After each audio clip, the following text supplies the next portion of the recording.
Vibes. Vibes are the reason that Ocarina of Time is the best game ever. And I'm happy to say that with the full breadth of my lungs and everything in my heart. I haven't actually played video games in probably 3 to 5 years or so. And so if you want to take some sort of statistical or empirical evidence, might you say, as to what makes Ocarina of Time a better or worse game than other games, well, you'll probably have me beat. You can look at the analysis of dungeons versus others like it, or boss battles and other game categories like it. And there have been hundreds of games, I'm sure, since 1998 to today that topple Ocarina of Time as an action adventure game that beat it with more complicated dungeons, with more intricate storylines, and with more difficult boss battles. So yeah, it's a relic of its time. It did get a perfect score from Famitsu, the Japanese game reviewer, popular still in Japan today, 40 out of 40. But it is what it is, a legendary game that has come out and still, though, is somehow, for some reason, by 30-year-old people like me, regarded as one of the best games, if not the best game, to grace this earth. And I'm still of that opinion.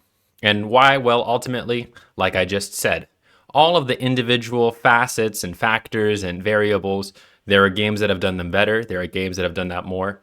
But everything that does that in one comprehensive adventure, that's Ocarina of Time.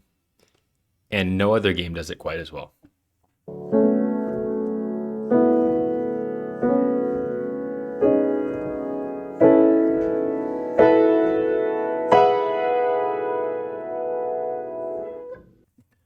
So going back to my first point is the vibes. What is the vibe of Ocarina of Time that separates it from every Zelda game since? Every Zelda game since was in the 2D. This is the first game to ever come out in 3D, and ironically also the first game to ever come out on the 3DS. Haha. It's been remade many times over and over again, i.e. ported onto virtual consoles or whatever sort of modern Nintendo store you have, remade its collector's editions, etc., because it is a story worth telling over and over again. It is the first time Link steps into the world from a whole stereoscopic perspective, looking over the shoulder and going into the Hyrule world as a 3D adventurer. So in that sense, Ocarina of Time isn't necessarily even the most original game. I might point to a video which succinctly and catchily puts this together well, which is before he kind of got into making games and doing other things, the Brental Floss. You may remember the millennial video game music into actual music creator. I'm sorry, I shouldn't say actual music. Video game music with lyrics creator made a Ocarina of Time versus A Link to the Past battle. Very tacky, very nerdy between him and his British friend. And I have listened to that video, of course, many a time over. And it brings up a great point. A Link to the Past invented the formula before Ocarina of Time recreated it, right? You have the introductory dungeons, right? In the case of Ocarina of Time, as younger Link, you're going to the Deku Tree, the Dodongus Cavern, and the Zora one. And then you have the adult dungeons, the sort of latter half of the game. And that, of course, is broken up into becoming an adult and going through the Door of Time and, transporting yourself. And, Link to the Past had already done this, right? You've had the light world and the dark world, right? You had the first couple of dungeons and the rest of the dungeons. You had the rest of the map open up, right? So there's already been a vast Hyrule world that we're familiar with. But Ocarina of Time is the first one to do it in 3D. So it gets the credit there from the get-go. But what does it do different that's in 3D that makes it unique? Well, because it's 3D, it's making making full use of this, right? When you get into the world of Zelda, you have Z targeting now, right? You have all these different tools and gadgets that you have at your disposal to use in the 3D world, and Ocarina of Time is the first to do this. But the vibe, what is the vibe? Well, you have the retro Nintendo 64 glowy sort of bright luminescent 3D shapes and objects, and it's just so nostalgic. I can't get over it. I can never get over it, and that's why Ocarina of Time will always hold a special place in my heart. Something about the churning waters, the luminescent blues and cyans of the divine, the sacred realm, excuse me. Something about the clandestine and ominous nature of all of the sprites floating around the lost woods and the sacred forest, and something about the great fairy fountains and all of the luminescence there. Right? It's just a world that invites and pulls you in. And if you have only been raised on, better graphics, to say bluntly, right, you may be off put by this kind of ugly, to put bluntly, right, texture and low quality, a lower detail. But you have to remember too, and of course to take a quote used over and over again, for its time, the best three words any game could receive when spoken about it after the fact. For its time, the graphics were incredible. And you have to remember that the Nintendo 64, the 64 stood for the capability within the technology. We had 16-bit and 32-bit games prior, and now we have 64-bit, which allows us to get into 3D sprites and modeling and texturing, and all within The Legend of Zelda. And I think there's no better game. I mean, obviously Super Mario 64, right, is a completely other conversation that we can have another day. But there's no better game to show the power of the 3D world than Ocarina of Time. And so that's one aspect is just the vibes. The vibes is it's all there in the 3D sprites.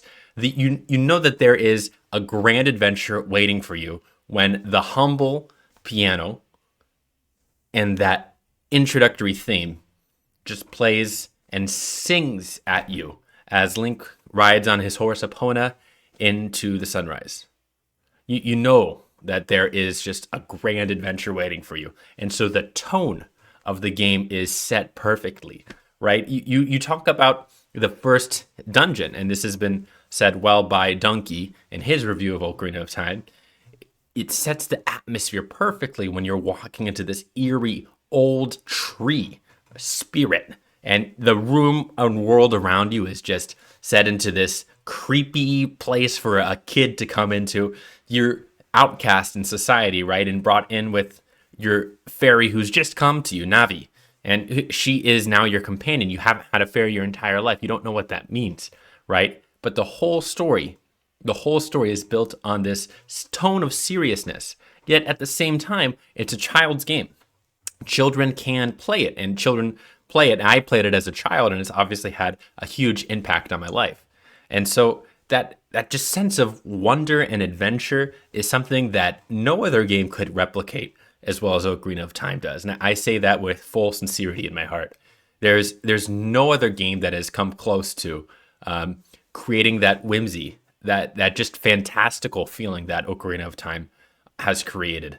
And so that's why I think it is truly the greatest game ever made, and it will always hold a special place in my heart. And that vibe is brought about, I hinted at it just a moment, not just the 3D sprites, not just the atmosphere and the storytelling and the building up of the worlds and the locations, but also the music, right? Koji Kondo, who composed all of the score for Ocarina of Time, did such a masterful work. You look at the opening arpeggios of the the graceful introductory theme. You think about the upbeat and festive Sirius theme, filling the whole forest in the Lost Woods. Think about the serene and tranquil Zelda's Lullaby. All of these soundtracks have such brilliant purpose built into them, right? The Forest Temple, this creepy kind of oscillating, not sure what it is, right? Synthesizer type sounds and strange, almost sounding like like these weird flute and vocal almost sounding, right, instruments playing simultaneously. Is just the whole atmosphere is crafted to build this masterpiece, really thread together. There's nothing random about it. There's nothing pointless about it. There's nothing just content filled for the sake of content. I think gaming in general has taken quite a large change in what the purpose is of gaming and what the intent is. And And, of course, every year has amazing games coming out, amazing stories being told, and that will never change.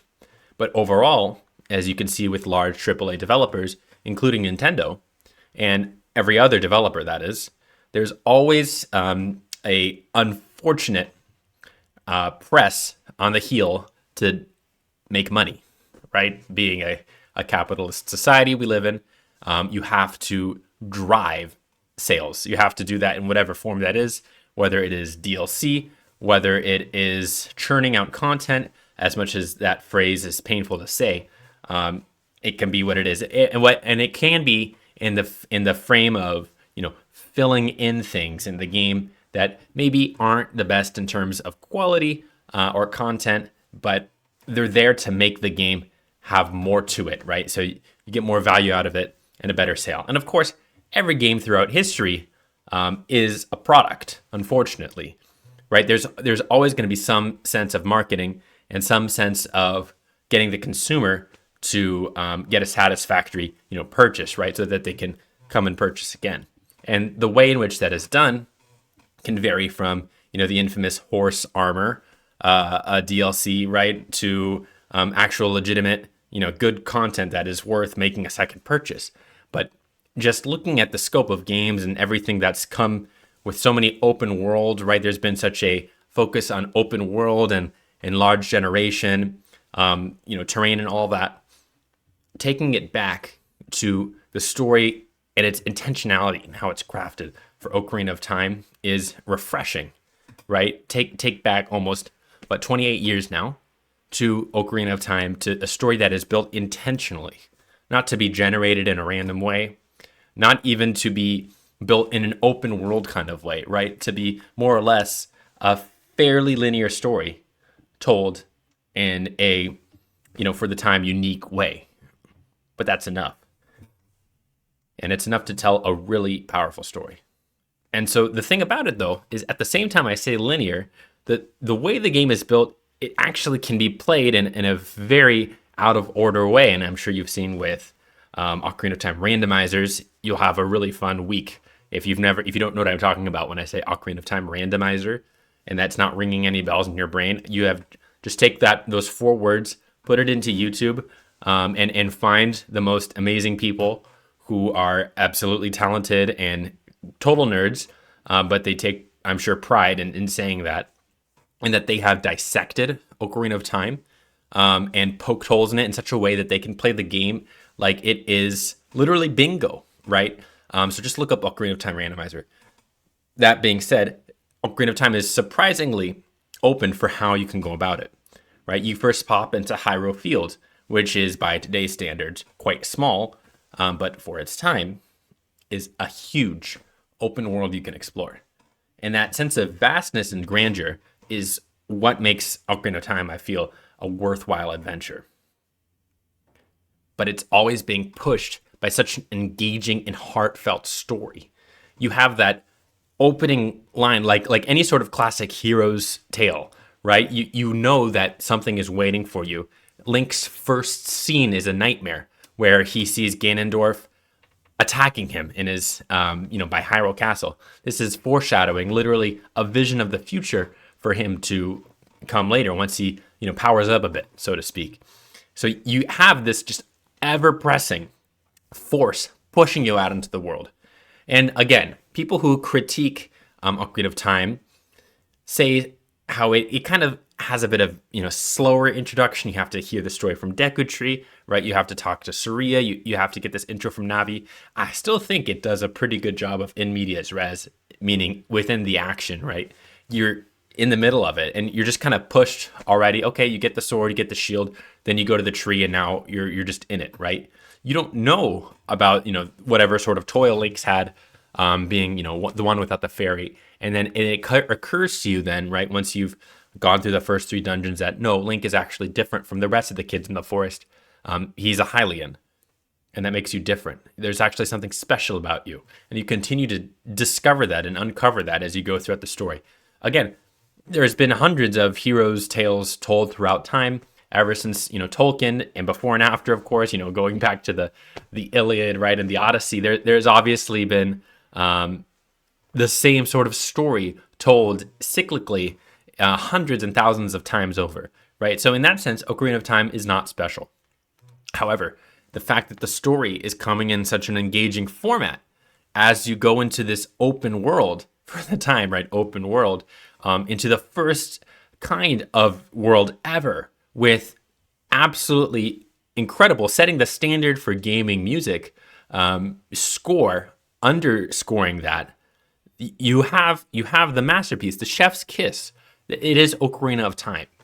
So if you're of the opinion that Ocarina of Time is overrated, or Ocarina of Time, is a good game, but it doesn't hold up, have you genuinely played Ocarina of Time? I know I feel like a salesman or a Mormon at your door, but have you genuinely played Ocarina of Time and tried to enjoy it and not have an opinion that is kind of already there, maybe built or sort of preloaded, kind of framed by other critics or reviewers? Because genuinely, I don't see how you can play Ocarina of Time and fully appreciate it and come out the other side saying, I don't think this is a good game. That's something that I actually don't think is possible if you're being genuine about this game. So if you haven't had this religious level of experience and you have yet to play Ocarina of Time, please go ahead and play it.